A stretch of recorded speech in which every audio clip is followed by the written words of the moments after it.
እንደምን ቆያችሁ?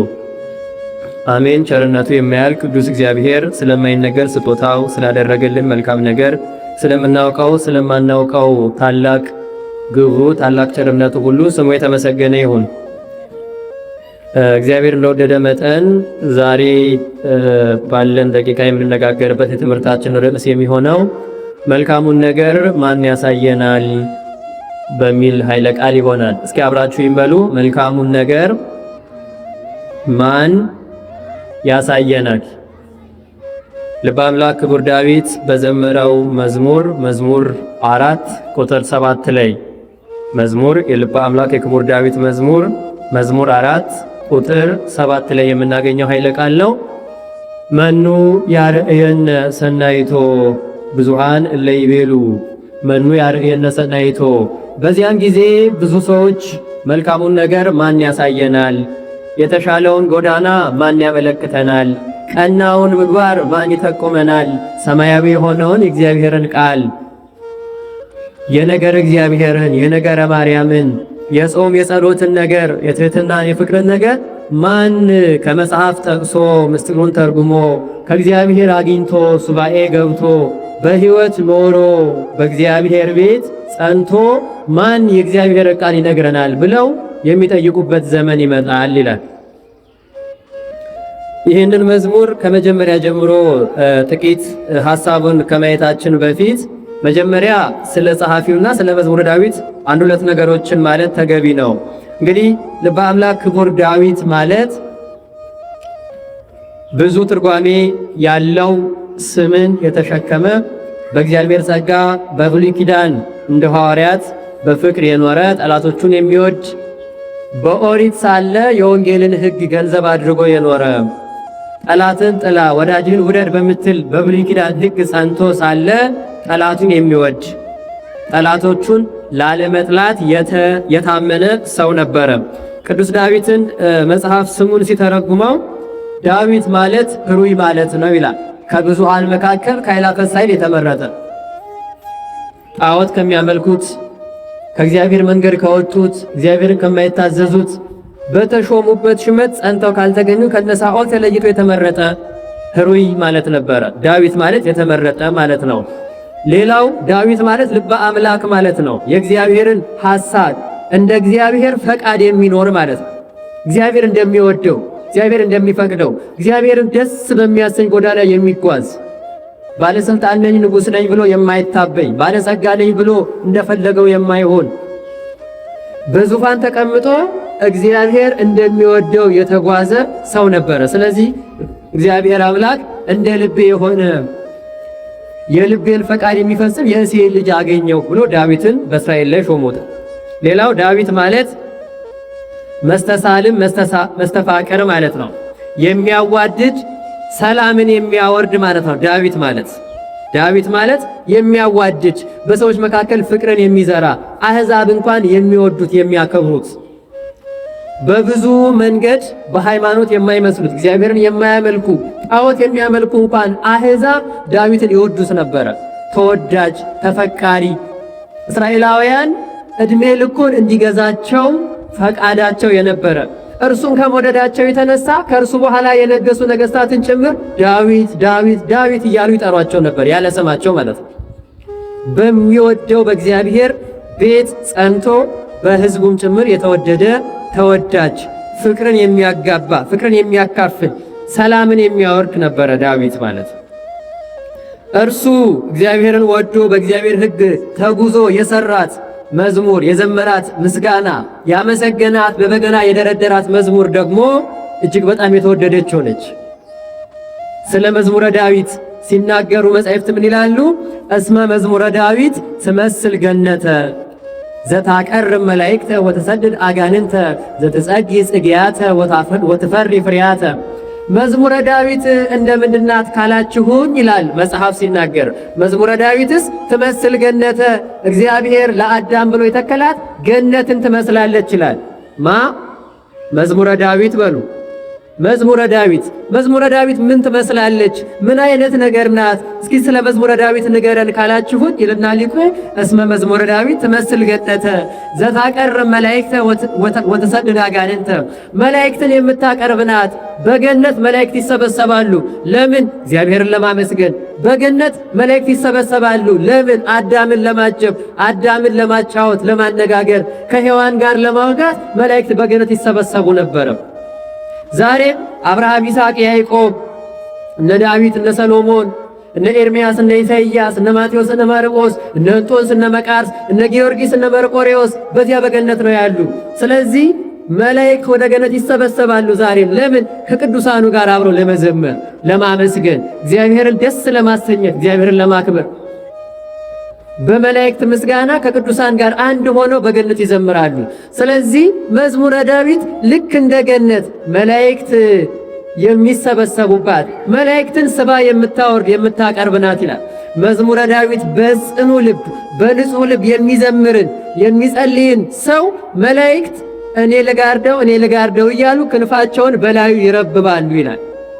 መዝሙረ ዳዊትን የሚጸልይ ሰው ከፍቅራቸው የተነሳ ስለዚህ አበባ ንቦችን ከሩቅ እንደምትስብ መዓዛዋ ከአድማስ አድማስ እንደሚናኝና እንደሚታወቅ ንቦች ወደ አበቦች እንደሚሰበሰቡ ቅዱሳን መላእክትም በመዝሙረ ዳዊት ጸሎት ዙሪያ ይሰበሰባሉ ይላል። ቅዱስ አባታችን አቡነ ገብረ መንፈስ ቅዱስ መዝሙረ ዳዊትን በሚዘምሩበት ጊዜ እልፍ ስግደት እየሰገዱ በቀን 400,000 ስግደት እየሰገዱ ዳዊትን እጅግ በጣም ጣዕም ባለው ዜማ እየዘመሩ ያመሰግኑ ነበረ።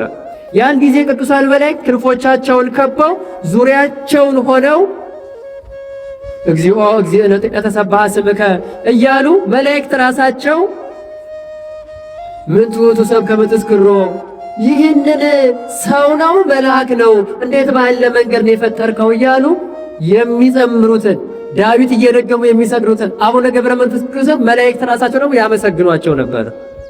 በአንድ ክንፋቸው አፋቸውን ይዘው በአንድ ክንፋቸው ወደ ቀኝ ዘርግተው ያደንቁ ነበር ይላል። ዳዊትን ሲደግም አንድ ሰው በንጹሕ ልብ ንስሐ ገብቶ እግዚአብሔርን አምኖ በትህትና የሚደግም ከሆነ ቅዱሳን መላእክት ከሚጠብቀው መልአክ ውጪ ቅዱሳን መላእክት እንደ አበባ በዙሪያው ይሰፍራሉ፣ ይከቡታል። ዘታቀርብ መላእክት ያለው ለዛ ነው። መዝሙረ ዳዊት መላእክትን ትሰበስባቸዋለች። ወትሰድድ አጋንንተ፣ መዝሙረ ዳዊትን ከሚጸልይ ሰው አጠገብ ደግሞ አጋንንት 40 ክንድ ርቀው እንደ ጉም ይበተናሉ። አጋንንትን የሚያጠፋ የሚበትናቸው ከኛ 100 ክንድ የሚያረቃቸው መዝሙረ ዳዊትን መድገም መላእክትን ያቀርባቸዋል። መላእክት ሲመጡ አጋንንትና መላእክት በአንድ ሰው ቤት አይቀመጡም። ስለዚህ አጋንንት ድራሻቸው ይጠፋሉ፣ ይበናሉ፣ ከኛ ይርቃሉ፣ ይሸሻሉ። እስመ መዝሙረ ዳዊት ትመስል ገነተ ዘታቀርብ መላእክት ወተሰድድ አጋንንት ያለው ለዛ ነው። ገነት መላእክት ይሰበሰቡባታል፣ አጋንንት ይሰደዱባታል። ልክ እንደዚያ መዝሙረ ዳዊትንም የሚደግም ሰው በገነት እንዳለ ይሆናል። በዚያ መላእክት እንደሚሰበሰቡ መላእክት በዙሪያው ይሰበሰባሉ። በዚያ አጋንንት እንደሚሰደዱ እንደማይቀርቡ ዳዊትን ደግሞ በሚውል ሰው አጠገብ አጋንንት አይደርሱም። ስለዚህ ከአጋንንት ይጠብቃል፣ ከፈተና ይሰውራል፣ ከዲያብሎስ ዓይን ያርቃል፣ ይሸፍናል። ኃጢአት ብንሰራ እንኳን አጋንንት መጥተው ጨማምረው ኃጢአታችንን አብዝተው እንዳያስፈርዱብን መዝሙሩ ይጠብቀናል ማለት ነው። ስለዚህ መዝሙረ ዳዊት ትመስል ገነተ ያለው ለዛ ነው። ሌላው ዘትጸጊ ጽጌያተ ወትፈሪ ፍሬያተ፣ አበባን እንደምታወጣ ፍሬን እንደምታፈራ እጅግ በጣም ጣዕም ያለውን ፍሬ እንደምታስገኝ እንደ ገነት ዛፍ ይሆናል ያ መዝሙረ ዳዊትን የሚጸልይ ሰው።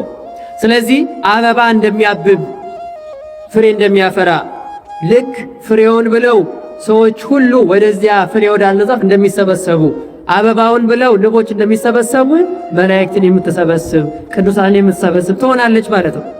አባታችን አቡነ እስትንፋሰ ክርስቶስ መዝሙረ ዳዊትን ሲደግሙ ቅዱስ ዳዊት ራሱ መዝሙሩን ልክ ሲጨርሱ ይመጣል። መዝሙሩን ጨርሰው ስብሐት ለአብ ወወልድ ወመንፈስ ቅዱስ ለዓለም ወለዓለመ ዓለም ብለው ሲያሳርጉ ቅዱስ ዳዊት ራሱ ጸሎቱን እንደ አቡን እንደ ጳጳስ እንደ ሊቀ ጳጳስ እንደ ካህን እንደ መነኩሴ ሆኖ ጸሎታቸውን ያሳርግላቸዋል። ዳዊትን በሚገባ የሚጸልይ ሰው ዳዊት ራሱ መጥቶ ነው ጸሎቱን የሚያሳርግለት። አያችሁ መኃልየ መኃልይ ዘሰሎሞንን ጸልዮ ሲጨርስ ጠቢቡ ንጉሡ ሰሎሞን ራሱ ይመጣል። በግርማ መንግሥቱ በቅድስና በብርሃን ተከቦ ይመጣል። ከዚያ ያንን መኃልየ መኃልይ ጸሎት አሳርጎ ክብር ሰጥቶት ባርኮት አቡነ እስትንፋሰ ክርስቶስን አክብሮ ባርኳቸው ያርጋል።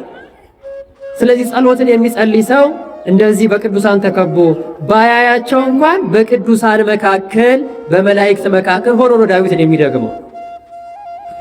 ውዳሴ ማርያም ሲደጉ ድንግል ማርያም ትመጣለች። በንጹህ ልብ ከሆነ በእምነት ከሆነ በትሕትና ከሆነ እንዴ አባቶቻችንና አቡነ ሳሙኤል ዘዋልድባ እኮ ውዳሴ ማርያምን ሲደግሙ ቅዳሴ ማርያምን ሲደግሙ ክንድ ከስንዝር ከመሬት ከፍ ብለው 2 ክንድ ረበው በሰማይና በምድር መካከል ሆኖ ነበር የሚደግሙት።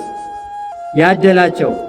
እኛ ግን ገና ውዳሴሃ ለእግዝእትነ ማርያም ብለን ከዚያ ሳናውቀው የዕለቱን ውዳሴ ማርያም ጨርሰን እናገኘዋለን። አቡነ ዘበሰማያት ብለን ለዓለም ዓለም ስንል ነው ልባችን የሚመለሰው እየተበተነ። ለምን? አንደኛ ከረፈደ ነው ጸሎት የምናደርገው። ሌሊት አንነሳ። የሌሊት ልቦና ክት ነው። ጸሎት ቢጸልዩበት ጸሎት በተሰበሰበ ልቦና ይጸለያል። ሐሳባችን አይበተንም።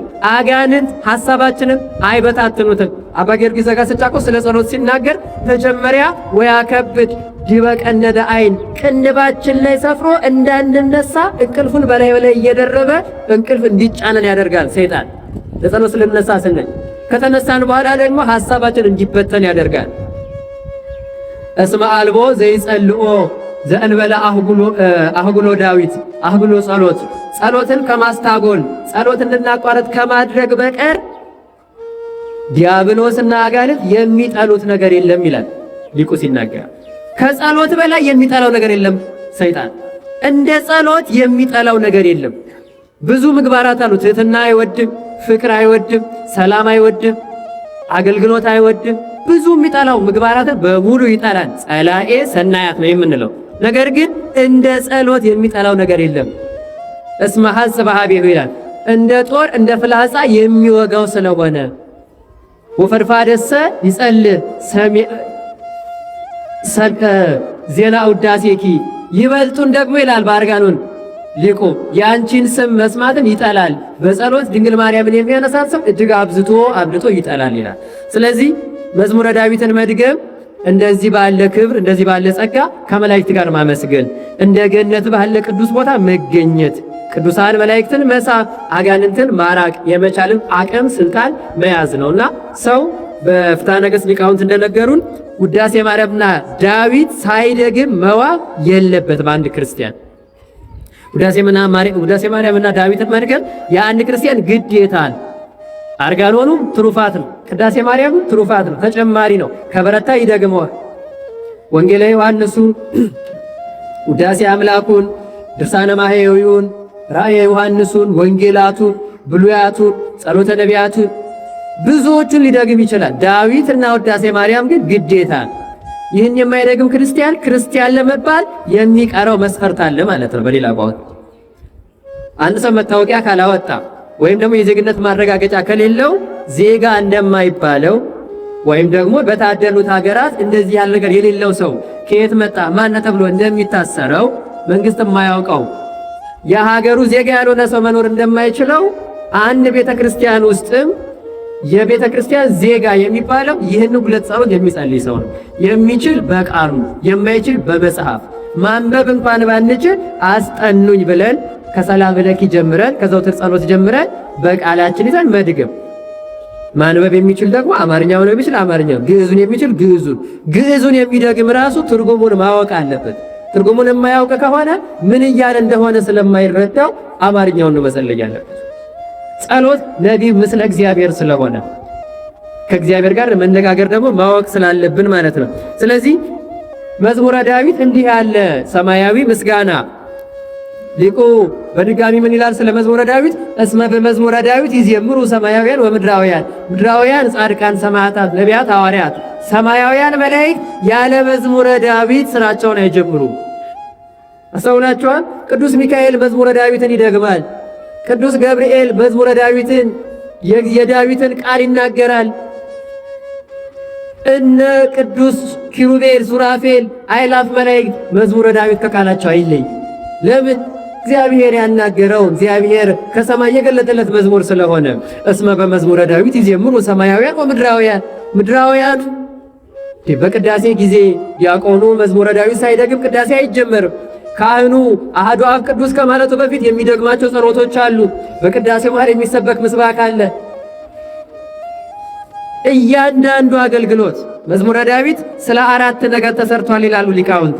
አንደኛ ለሕፃናት ትምህርት ሊሆን ቅድመ መሐረጎሙ ለወልድክሙ መዝሙረ ዳዊት ወመጻሕፍተ ሰሎሞን። ልጆቻችሁን ቅድሚያ መዝሙረ ዳዊትን፣ መጻሕፍተ ሰሎሞንን፣ መኃልዩን፣ ምሳሌውን፣ መክብቡን፣ ተግሳጻቱን አስተምሯቸው ነው የሚለው። መጀመሪያ ዳዊት መማር አለበት። አንድ ሕፃን የሰሎሞንን መጻሕፍት፣ የጥበብ መጻሕፍትን፣ መጽሐፈ ምሳሌ መማር አለበት። ሁለተኛ ለሙታን ጸሎት ለማድረግ ፍታት የሚፈታው የሞተ ሰው መጾም፣ መመጽወት፣ ንስሐ መግባት፣ ምግባር ሰርቶ መዳን የማይችል ሰው የሚጸድቀው በምንድን ነው ካላችሁን፣ በሚደገመው ጸሎት ነው። እንኳን ሕያዋኑን ሙታኑን ያጸድቃል ዳዊት። በረከቱ በሁላችን ላይ ይደርብን። ዳዊት ያኔ የጸለየው ጸሎት እስከ ምጽአት ድረስ ሙታንን ሲያጸድቅ፣ ሕያዋንን ሲጠብቅ፣ ሕፃናትን ሲያሳድግ፣ ምእመናንን ወደ እግዚአብሔር ሲመራ ይኖራል ማለት ነው። እንግዲህ ንስሐ ገብቶ መጽደቅ የማይችል መጽውቶ ጾሞ ወጥቶ ወርዶ አገልግሎ አስቀድሶ መጽደቅ የማይችል የሞተ ነፍሱ ከሥጋው የተለየች ሰው በዳዊት የሚጸድቅ ከሆነ ከሲኦል ወጥቶ ገነት የሚገባ ከሆነ ኃጢአቱ ይቅር ተብሎለት በእግዚአብሔር ፊት ሞገስ አግኝቶ መንግሥተ ሰማያትን የሚወርስ ከሆነ በቁም ያለነውንማ እንዴት አድርጎ ያጸድቅ? በሕይወት ያለውንማ እንዴት አድርጎ ወደ እግዚአብሔር ያቀርብ?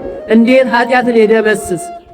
ስለዚህ መዝሙረ ዳዊትን መድገም፣ የዳዊትን መዝሙር መጸለይ እጅግ በጣም ከምናስበው በላይ ያልሰራነውን ምግባር ጭምር እንዲቆጠርልን አድርጎ በምሕረት እግዚአብሔር በእግዚአብሔር ቸርነት የሚያጸድቅ ነውና መዝሙረ ዳዊትን መጸለይ ትልቅ በረከት፣ ትሩፋት፣ ጽድቅ፣ ቅድስና ነው።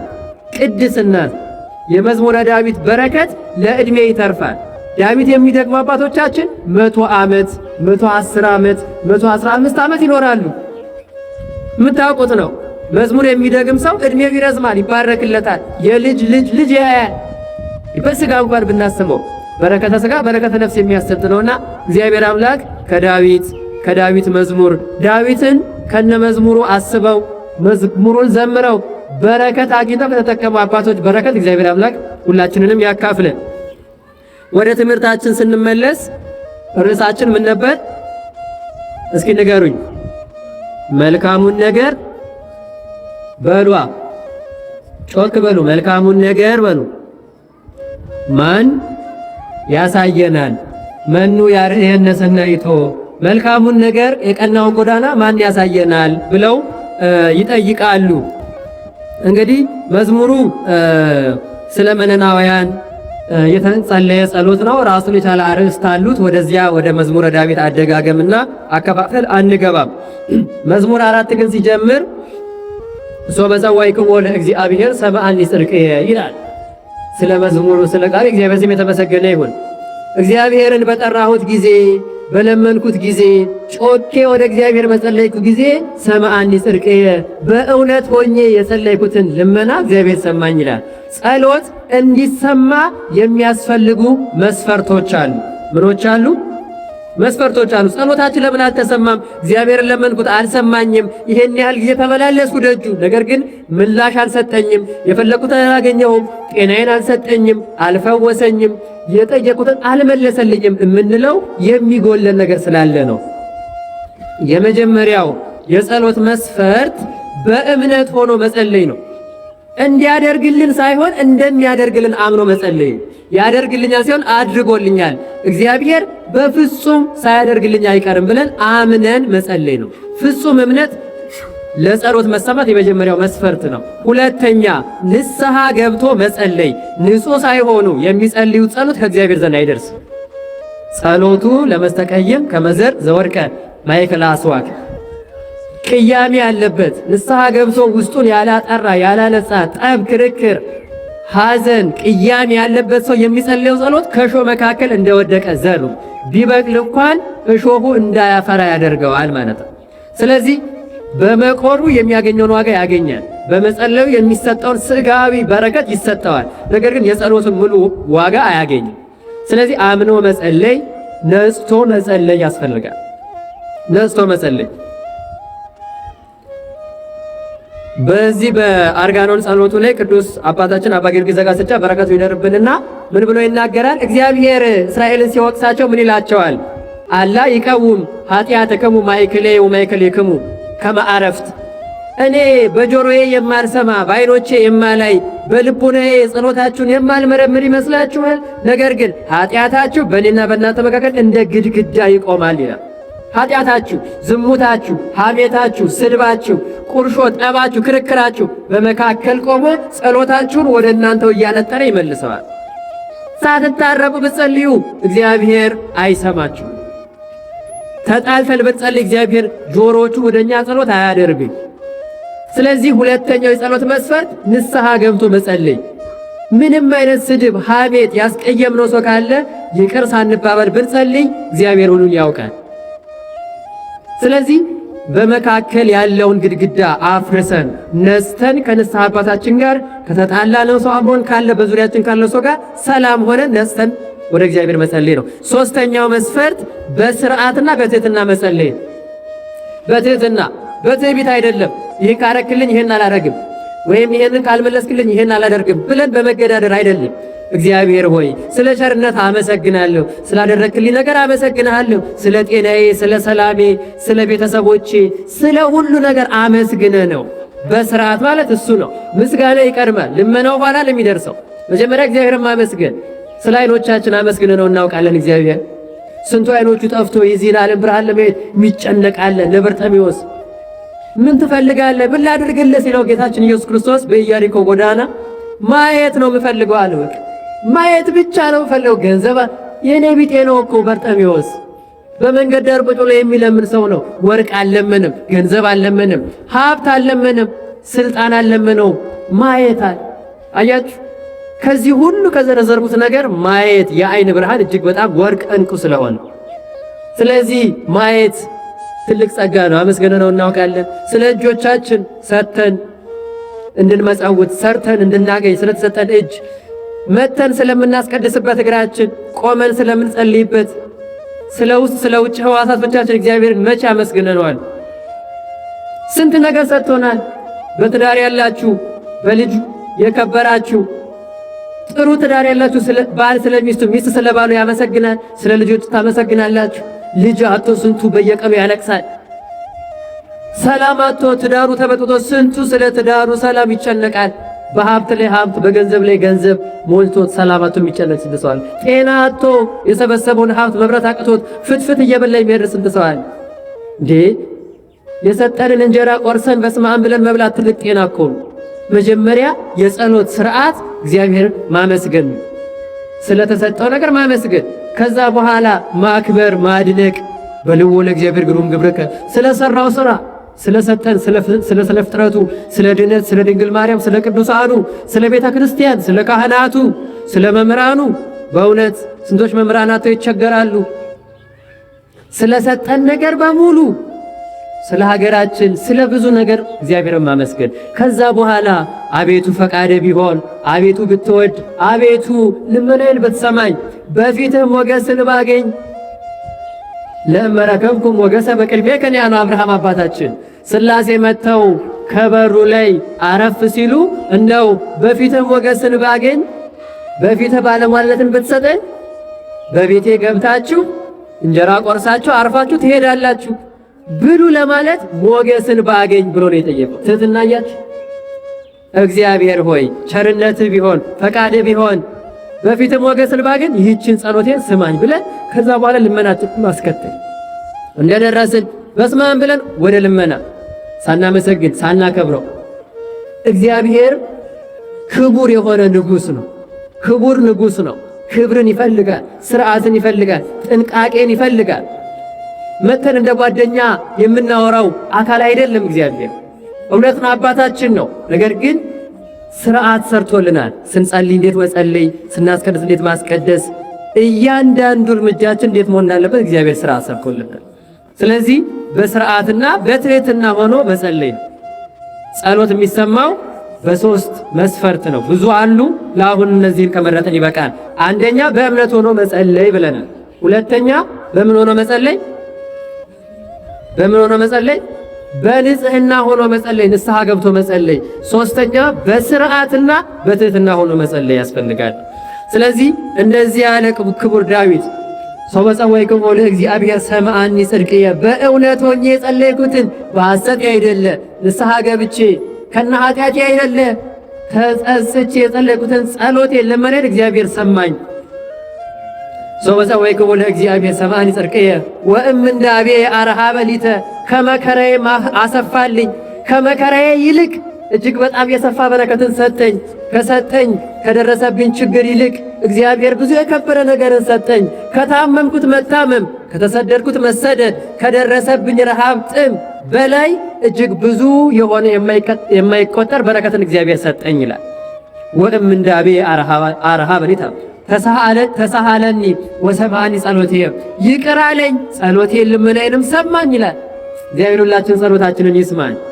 የሀገራችንን የሕዝባችንን በየቦታው የሚጮኸውን ጩኸት፣ የሚደርሰውን ምህላ፣ በየመቅደሱ የሚደረሰውን ኪዳን፣ በየመቅደሱ የሚቀደሰውን ቅዳሴ እግዚአብሔር ሰምቶ ለሀገር ሰላሙን ያወርድልን።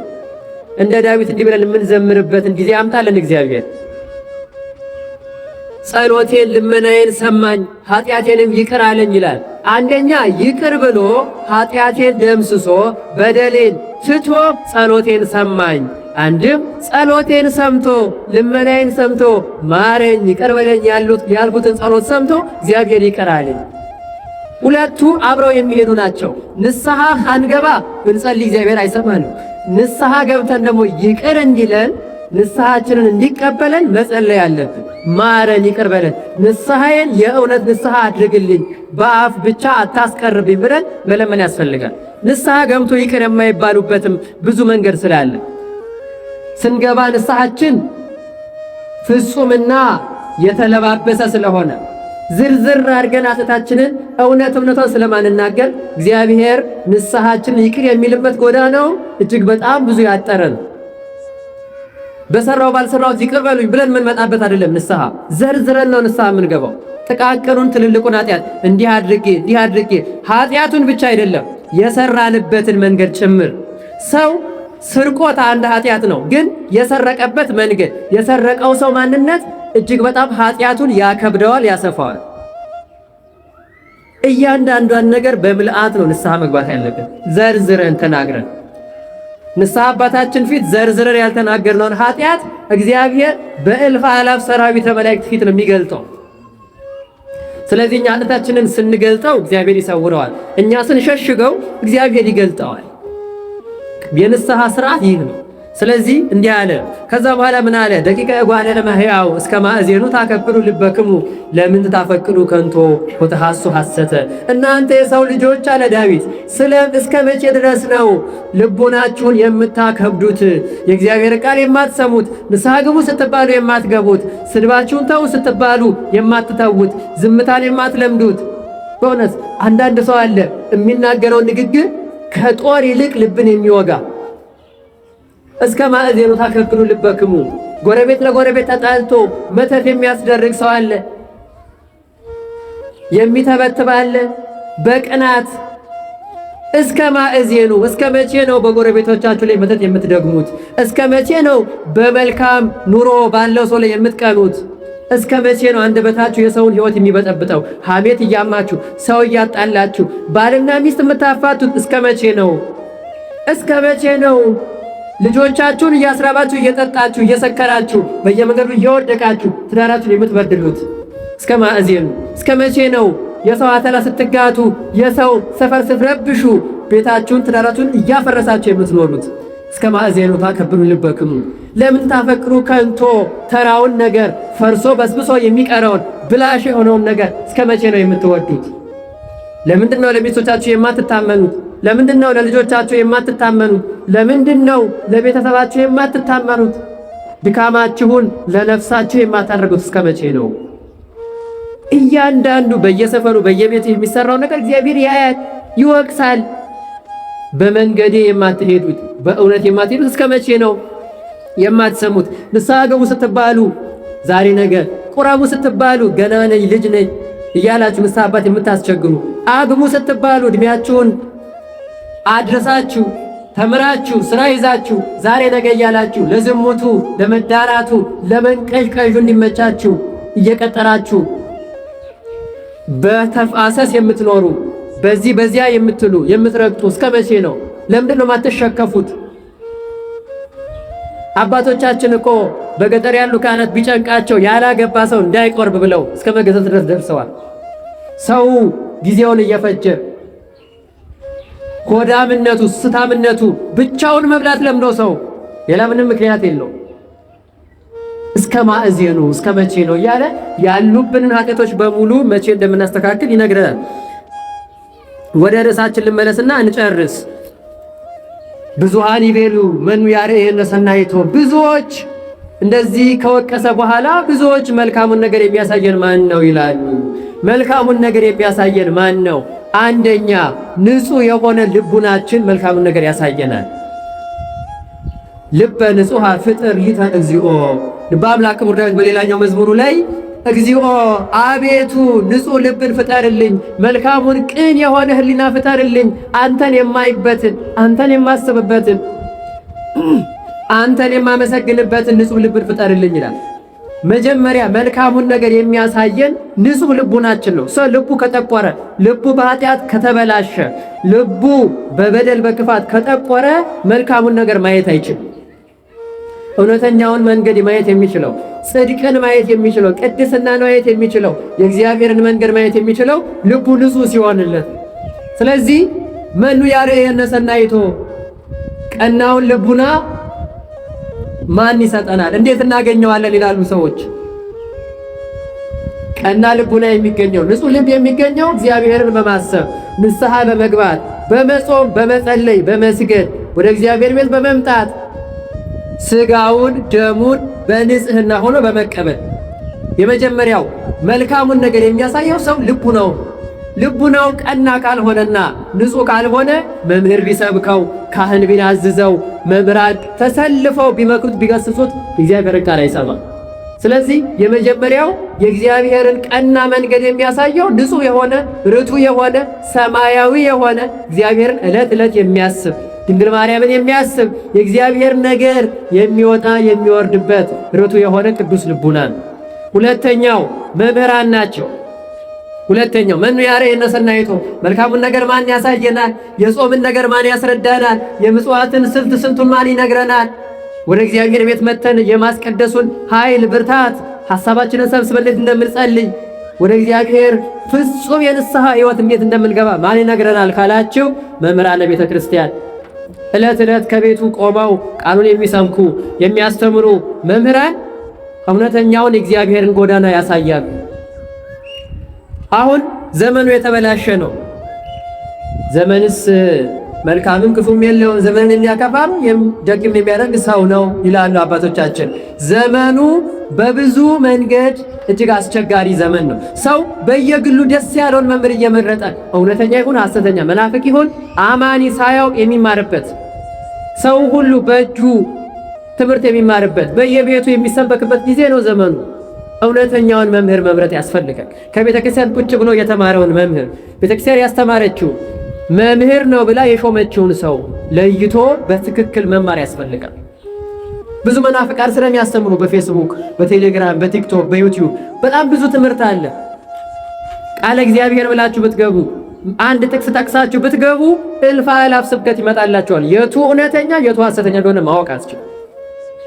ስለዚህ ከእውነተኞቹ ቤተክርስቲያን ላይ ከምናገኛቸው በቤተክርስቲያን መምህር ከተባሉት መምህራን መማር ያስፈልጋል። እነዚያ መምህራን የእውነትን ጎዳና ያሳያሉ። ሌላው መጻሕፍት ናቸው። መጻሕፍት እውነተኛውን የእግዚአብሔርን ጎዳና ያሳያሉ። መጽሐፍ ቅዱስ ማንበብ ቁጭ ብለን ማታ ማታ ቤተሰቦቻችንን ልጆችን ሰብስበን ከመተኛታችን በፊት አንድ ምዕራፍ ሁለት ምዕራፍ ማንበብ፣ የሰሎሞንን መጽሐፈ ምሳሌን፣ መጽሐፈ መክብብ፣ መጽሐፈ ሲራክን ማንበብ ተግሳጽን ልጄ ሆይ የእናትህን ልብ አታሳዝን፣ የአባትህን ቃል ስማ እያለ የሚናገረውን የዳዊትን የሰሎሞንን መጽሐፍትና ቃሎች ማንበብ ያስፈልጋል። ቅዱሳት መጻሕፍትን፣ ገድላቱን፣ ድርሳናቱን ማንበብ፣ ዕለት ዕለት ስንክሳሩን፣ የቅዱሳኑን ዜና ገድል ማንበብ ያስፈልጋል። ያንን ስናነብ እያንዳንዱን ነገር በሚገባ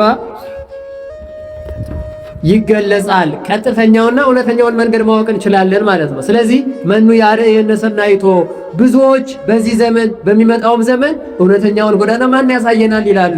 ልቡን ቅን ያደረገ ንጹሕ ያደረገ ሰው በልቡ ይመራል። መምህራንን የሚሰማ የቤተ ክርስቲያን ካህናትን አበ ነፍስ በምክረ ካህን በፈቃደ ካህን በንስሐ አባቶቻችን መንገድ እና ቃል የምንጓዝ ከሆነ እውነተኛውንና ቀናውን መንገድ ማየት እንችላለን። ንስሐ አባት እንዲህ አድርግ እያለ እኛ በግራ የምንሄድ ከሆነ፣ ንስሐ አባት እንዲህ አድርጊ ሲለን እኛ በሌላ መንገድ የምንሄድ ከሆነ ቀናውን መንገድ ማየት አንችልም። እግዚአብሔር ፈቃዱን የሚገልጸው ብዙ ጊዜ እንጠየቃለን። የእግዚአብሔርን ፈቃድ እንዴት ልወቅ? እንዲህ አስቤ ነበር፣ ሁለት ነገር ላይ ቆሜ ነበር፣ በየትኛው ልሂድ? የእግዚአብሔር ፈቃዱ ምንድን ነው ይላሉ ምእመናን። የእግዚአብሔር ፈቃድ የሚታወቀው በንስሐ አባት ሐሳብና ፈቃድ። በምክረ ካህን በፈቃደ ካህን የሚኖር ሰው የእግዚአብሔር ፈቃድ ማየት የሚችል ሰው ነው። ያ የካህኑ ሐሳብ ከእግዚአብሔር ቃል ከመጽሐፍ ቅዱስ ከቅዱሳን አባቶቻችን መንገድ እስካልተቃረነ ድረስ ማለት ነው። ካህኑም ሰው ነው። የተለያየ ነገር ሊያስተምር ይችላል፣ ሊሳሳት ይችላል። የምንጠይቀውን ሁሉ ፍጹም ሆኖ ላይመልስልን ይችላል። ነገር ግን ሐሳቡ ከመጽሐፍት እስካልተጋጨና ከቤተክርስቲያን ስርዓት እስካልወጣ ድረስ የካህን ምክር የእግዚአብሔር ፈቃድ ነው ለምእመናን። ስለዚህ መኑ ያርአየነ ሰናይቶ፣ የእግዚአብሔርን መንገድ ቀናውን ጎዳና መልካሙን ነገር ማን ያሳየናል ይላሉ። ስንት ነገሮች ዘርዝረናል። ስንት ነገር ዘረዘርን? ሶስት። የመጀመሪያው ምንድነው? ንጹህና ቀና የሆነ ልቡና የእግዚአብሔር መንገድ የሚያሳየን የራሳችን ንጹህ ልቦና ንስሐ መግባትና በጾም በጸሎት በተጋድሎ መኖር። ልባችንን ካነጻነው ልባችን የሚያስበው ሐሳብ ቀና ይሆናል፣ ሰናይ ይሆናል። ሁለተኛ መምህራነ ቤተ ክርስቲያን፣ ሶስተኛ ቅዱሳት መጻሕፍት ናቸው። ስለዚህ እነዚህ ሁሉ የእግዚአብሔርን ጎዳና ያሳዩናልና እግዚአብሔር አምላክ በቀናው መንገድ ተጉዘን በእግዚአብሔር ሐሳብ ሄደን የቀናውን መንገድ አግኝተን በመልካሙ ነገር እንድንጓዝ የእሱ መልካም ፈቃድ ይሆንልን። መኑ ያርአየነ ሰናይቶ፣ የቀናውን መንገድ ማን ያሳየናል? እስኪ በሉት፣ የቀናውን መንገድ በሉ። ማን ያሳየናል? እግዚአብሔር አምላክ ሁላችንንም በቀናው መንገድ እንድንጓዝ የእሱ መልካም ፈቃድ ይሆንልን።